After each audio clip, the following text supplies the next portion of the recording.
Девушка живет в большом городе и на время своего отпуска решила уехать в небольшую деревушку, чтобы провести лето в спокойствии. Однажды она пошла на прогулку, чтобы посмотреть за окрестными пейзажами. Внезапно девушка обратила внимание на ферму, где выращивают овец. Через некоторое время она увидела то, что растрогало ее до глубины души.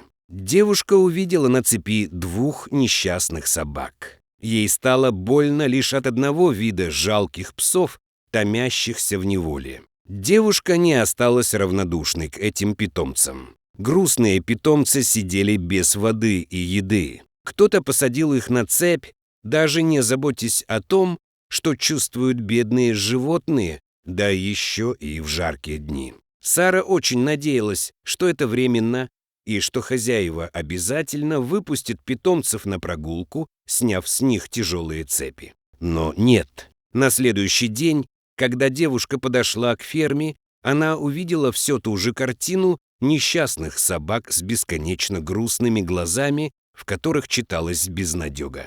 Слова соседа, у которого девушка спросила о питомцах, лишь подтвердили ее догадку. Мари и Аписа, как звали песиков, плохо кормили и относились к ним с полным равнодушием. На секунду у Сары возникла шальная мысль, а не украсть ли собак, забрав их у бессердечных хозяев. Но эту идею пришлось сразу же отбросить. Во-первых, становиться преступницей не хотелось, а во-вторых, одичавшие собачки не собирались вступать в контакт с человеком. И тогда девушка решила приручить питомцев. Она начала носить им еду и воду, и пушистые пленники постепенно привыкли к тому, что в их жизни возникла спасительница. А потом появились хозяева.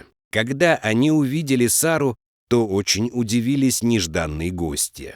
Девушка задала им вопрос о том, почему собаки живут на цепи, и престарелые хозяева без зазрения совести поделились своей историей. Оказалось, что когда-то у них были овцы, и эти песики работали пастухами, присматривая за стадом. Но, состарившись, люди решили, что больше не станут заниматься овечками, а значит, собаки им не нужны. Впрочем, они подумали, что питомцев, которые служили им верой и правдой, убивать не стоит, поэтому оставили их в живых и отблагодарили верных четвероногих друзей тем, что посадили на цепь.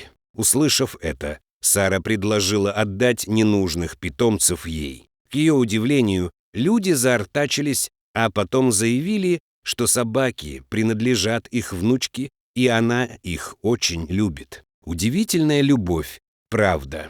Впрочем, старики предложили девушке попытать счастье и поговорить с внучкой. От ее решения зависело, отдадут питомца в гости или нет. В волнении Сара написала сообщение родственнице фермеров, и та сказала, что ей необходимо подумать. Потянулись мучительные дни ожидания. Летний отпуск подходил к концу, и Саре вот нужно было вернуться в Барселону.